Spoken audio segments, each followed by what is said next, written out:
આજે આપણે એવી મીઠાઈ બનાવીને તૈયાર કરીશું જેને જોતાં જ મોંમાં પાણી આવી જાય। કાજુની રિચનેસ અને ગાજરની એકદમ મીઠી સુગંધનું આ એક પરફેક્ટ કોમ્બિનેશન છે। નરમ, ટેસ્ટી અને દેખાવમાં એકદમ સુંદર લાગે છે। રક્ષાબંધન કે કોઈપણ તહેવારમાં તમે આ મીઠાઈ બનાવીને એકવાર ચોક્કસથી ટ્રાય કરો। જો તમે એકવાર આ મીઠાઈ બનાવીને તૈયાર કરી લીધી તો માર્કેટની બધી મીઠાઈને ભૂલી જશો એવી મીઠાઈ છે। તો ચાલો કાજુ અને ગાજરનો ઉપયોગ કરીને આજે એક એવી ટેસ્ટી મીઠાઈ બનાવીને તૈયાર કરીએ। આજે આપણે બનાવીશું કાજુ કેરેટ રોલ। કાજુ કેરેટ રોલ બનાવવા માટે અહીં મેં 250 ગ્રામ જેટલા ગાજર લીધા છે। ગાજરને સારી રીતે ધોઈને આ રીતે ઉપરની છાલ ઉતારી લેવાની છે। તમે જેટલી મીઠાઈ બનાવવાના હોય એ પ્રમાણે ગાજરનો યુઝ કરવાનો છે। અહીં મેં 250 જેટલા જ ગાજર લીધા છે। હવે બધા ગાજરની છાલ કાઢીને એનો આગળનો અને પાછળનો ભાગ થોડો કાપી લેવાનો છે। હવે આ જ રીતે અહીં બધા ગાજરને છોલી લેવાના છે અને એના આગળનો અને પાછળનો ભાગ કાપીને તૈયાર કરી લેવાના છે। ગાજરને હવે છોલી લીધા છે। હવે ગાજરના વચ્ચેથી 2 ટુકડા કરીને એમાંથી જે વચ્ચેનો ભાગ છે એ થોડો કાઢી નાખવાનો છે। ગાજરનો આ વચ્ચેનો ભાગ પચવામાં થોડો ભારે હોય છે એટલે એને કાઢી નાખવાનો છે। હવે વચ્ચેના ભાગને કાઢી લીધા પછી ગાજરને છીણી લેવાનું છે। ગાજરને છીણવાની જગ્યાએ તમે એને નાના નાના ટુકડા કરીને એને મિક્સર જારમાં પણ ક્રશ કરી શકો છો। મીઠાઈ બનાવતી વખતે તમે પહેલાં આ ભાગ તૈયાર કરીને રાખો તો પછી મીઠાઈ એકદમ ફટાફટ બનીને તૈયાર થઈ જાય છે। હવે ગાજરને છીણી લીધું છે। હવે આ જ રીતે મેં અહીં બધા ગાજરને છીણી લીધા છે। હવે એમાંથી આપણે હલવો બનાવીને તૈયાર કરીશું। આપણે જે નોર્મલ શિયાળામાં ગાજરનો હલવો બનાવીને તૈયાર કરીએ છીએ એ જ રીતે હલવો બનાવીને તૈયાર કરીશું। એના માટે કઢાઈમાં 2 ચમચી જેટલું ઘી લઈશું। હવે ઘીમાં આપણે છીણેલું ગાજર ઉમેરી દઈશું। ગાજર ઉમેરી દીધા પછી હવે એને 1-2 મિનિટ માટે સરસ રીતે સાંતળી લેવાનું છે। ગાજરને હવે 1-2 મિનિટ માટે સરસ રીતે સાંતળી લીધું છે। હવે એમાં આપણે દૂધ ઉમેરીશું। અહીં મેં 2 થી 2.5 વાડકી જેટલું દૂધ ઉમેર્યું છે। અહીં રિચનેસ માટે ફૂલ ફેટ મિલ્કનો યુઝ કરવાનો છે। તમે સાદું દૂધ પણ ઉમેરી શકો છો। હવે ગાજરને દૂધમાં સરસ રીતે મિક્સ કરીને એકદમ ડ્રાય થાય ત્યાં સુધી કૂક કરી લેવાનું છે। આપણે ગાજરનો હલવો જે બનાવીને તૈયાર કરીએ છીએ એ જ રીતનો ગાજરનો હલવો બનાવીને તૈયાર કરવાનો છે। હવે ગાજરનું મિશ્રણ ડ્રાય થાય ત્યાં સુધી આપણે બાકીની પ્રોસેસ કરી લઈએ। અહીં મેં 2 વાડકી જેટલો મિલ્ક પાવડર અને 1 વાડકી જેટલું દૂધને લઈને આ રીતનો માવો બનાવીને તૈયાર કરી લીધો છે। રોલ બનાવવા માટે હવે આપણે કાજુનો પાવડર બનાવીને તૈયાર કરી લઈશું। અહીં મેં 1 વાડકી જેટલા કાજુના ફાળા લીધા છે। એને મિક્સર જારમાં લઈને પલ્સ મોડ પર પીસી લીધા છે। કાજુને પલ્સ મોડ પર પીસવાનું છે। પલ્સ મોડ પર પીસવાથી આ રીતનો પાવડર બનીને તૈયાર થશે। જો તમે એક ધારું કાજુને પીસી લેશો તો એમાંથી ઓઇલ છૂટું પડશે અને આ રીતનું મિશ્રણ આપણને નહીં મળે। કાજુના પાવડરને હવે આપણે ચાળી લેવાનો છે। ચાળી લેવાથી એકદમ ઝીણો પાવડર આપણને મળશે। કાજુને હવે ચાળી લીધા છે। એમાંથી જે મોટો ભાગ બચ્યો છે એને ફરીથી મિક્સર જારમાં લઈને ફરીથી પલ્સ મોડ પર પીસી લીધું છે। એને પણ હવે ચાળી લેવાનું છે। કાજુના મિશ્રણને હવે ચાળી લીધું છે। જે ન ચડાયું હોય એને આપણે હમણાં સાઈડ પર રાખીશું। તમે કાજુ કતરી બનાવો અથવા તો કાજુ રોલ બનાવો પણ આ રીતનો પાવડર બનાવવો જરૂરી છે। હવે કાજુનો પાવડર બનાવીને તૈયાર કરી લીધો છે। આ તરફ ગાજર પણ એકદમ ડ્રાય થઈ ગયું છે। એમાં હવે આપણે 3 થી 4 ચમચી જેટલી ખાંડ ઉમેરીશું। આપણે જે પ્રમાણે હલવામાં ઉમેરીએ છીએ એ જ પ્રમાણે ખાંડ ઉમેરવાની છે। ખાંડ ઉમેરીને સરસ રીતે મિક્સ કરી લેવાની છે। ખાંડનું જે પાણી છૂટે ત્યાં સુધી ફરીથી એને કૂક કરીશું। હવે એમાં ફ્લેવર માટે અડધી ચમચી જેટલો ઇલાયચી પાવડર ઉમેરી દઈશું। ઇલાયચી પાવડરને સરસ રીતે મિક્સ કરી લેવાનું છે। ખાંડ ઉમેરવાથી જે પાણી છૂટ્યું છે એ એકદમ બળી જાય અને ડ્રાય થઈ જાય ત્યાં સુધી હવે કૂક કરી લઈશું। હવે ગાજરમાંથી 80% જેટલું પાણી બળી ગયું છે। હવે આપણે એમાં કાજુનો ભૂકો ઉમેરીશું। કાજુને ચાળ્યા પછી જે કાજુના મોટા મોટા કણ રહી ગયા હતા તે ગાજરના હલવામાં ઉમેરી દેવાના છે। કાજુનો દાણેદાર ભાગ જે રહી ગયો છે એને હલવામાં ઉમેરવાથી હલવો થોડો ડ્રાય થઈ જશે અને હલવાનો ટેસ્ટ પણ ખૂબ જ સરસ આવશે। હવે મિલ્ક પાવડરમાંથી આપણે જે માવો તૈયાર કરીને રાખ્યો હતો એ 2 ચમચી જેટલો ગાજરના હલવામાં ઉમેરી દઈશું। હવે કાજુના ભૂકાને અને માવાને ગાજરના હલવામાં સરસ રીતે મિક્સ કરતા જઈશું. ગેસની ફ્લેમને એકદમ સ્લો રાખવાની છે.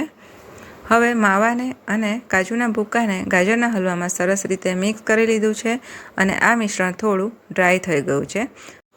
હવે મિશ્રણમાં આપણે ઉપરથી 1 ચમચી જેટલું ઘી ઉમેરી દઈશું. ઘીને હલવામાં સરસ રીતે મિક્સ કરી લેવાનું છે.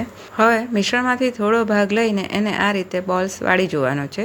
જો બોલ એનો સારી રીતે વળે તો મિશ્રણ આપણું તૈયાર છે.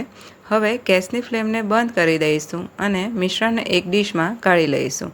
ડીશમાં કાઢીને એને એકદમ ઠંડુ કરી લેવાનું છે. આ રીતનો હલવો તમે પહેલેથી જ બનાવીને પણ તૈયાર કરી શકો છો. એટલે જ્યારે તમે રોલ બનાવવાના હોય તો ખૂબ જ ઓછા સમયમાં તમે કાજુ કેરેટ રોલ બનાવીને તૈયાર કરી શકો છો. હવે કાજુના રોલ આપણે જે તૈયાર કરવાના છે એના માટે ચાસણી બનાવીને તૈયાર કરીશું. અહીં 1 કપ જેટલા કાજુ લીધા હતા તો તેની સામે અડધો કપ જેટલી ખાંડ લેવાની છે અને જેટલી ખાંડ લીધી છે એટલું જ પાણી લેવાનું છે. હવે ખાંડ એકદમ સરસ રીતે પીગળે ત્યાં સુધી ઉકાળવાનું છે.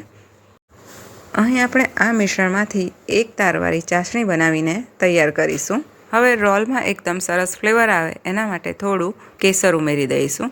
કેસરને ચાસણીમાં સરસ રીતે મિક્સ કરીને ઉકાળી લેવાનું છે. કેસરને છેલ્લે ઉમેરવા કરતાં ચાસણી જ્યારે ઉકળતી હોય ત્યારે જ ઉમેરવાથી એની એકદમ સરસ ફ્લેવર આવે છે. ખાંડ એકદમ સરસ રીતે પીગળી ગઈ છે.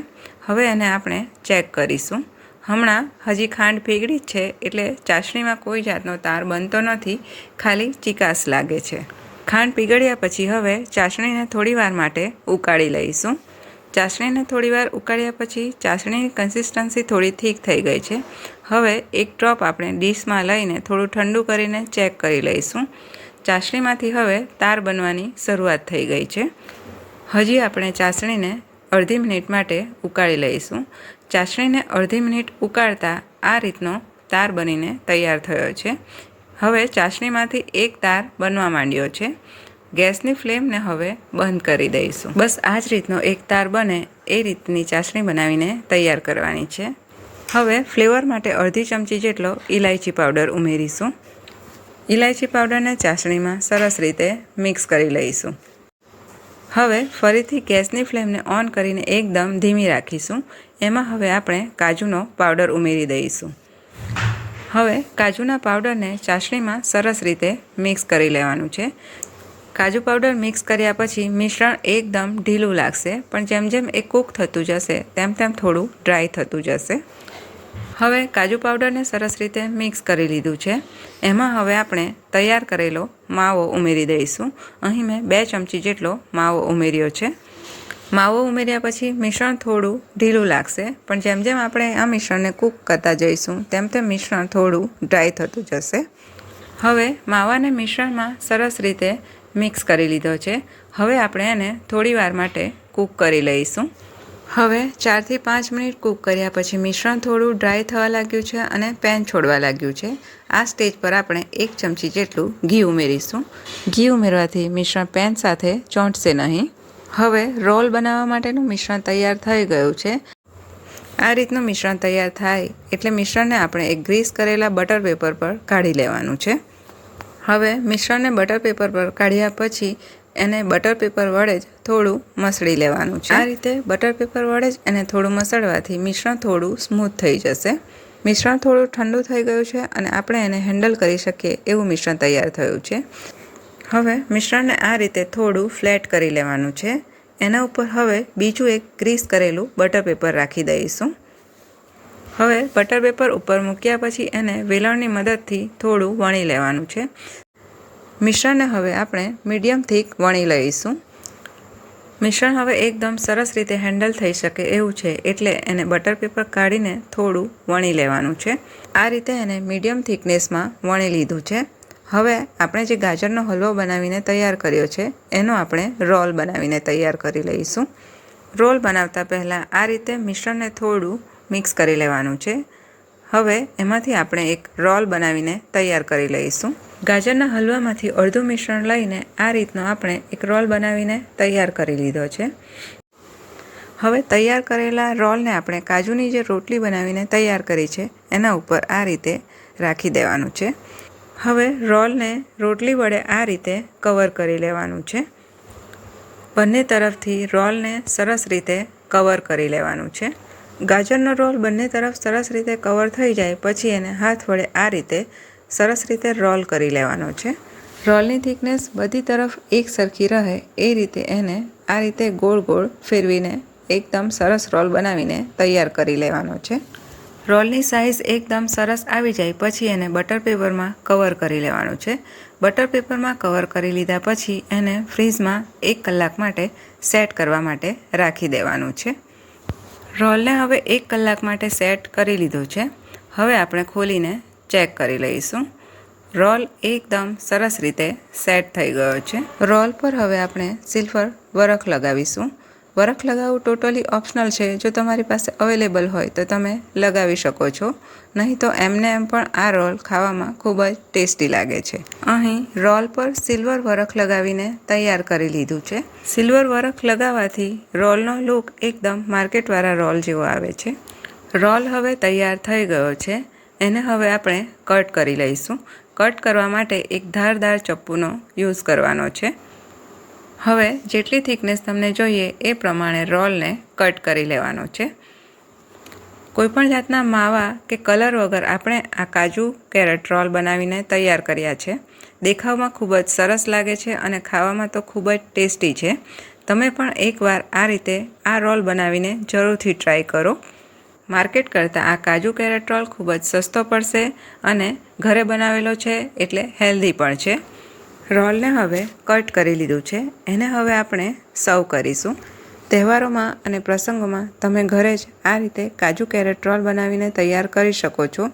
થોડી ટ્રીક સાથે તમે આ આસાનીથી ઘરે બનાવીને તૈયાર કરી શકો છો. વિડીયો અને રેસીપી પસંદ આવ્યા હોય તો વિડીયોને લાઇક કરીને શેર કરવાનું ન ભૂલશો અને ચેનલ પર નવા હો તો ચેનલને જરૂરથી સબસ્ક્રાઈબ કરો. ફરી મળીશું નવા વિડીયો સાથે. ત્યાં સુધી આપ સ્વસ્થ રહો અને મસ્ત રહો.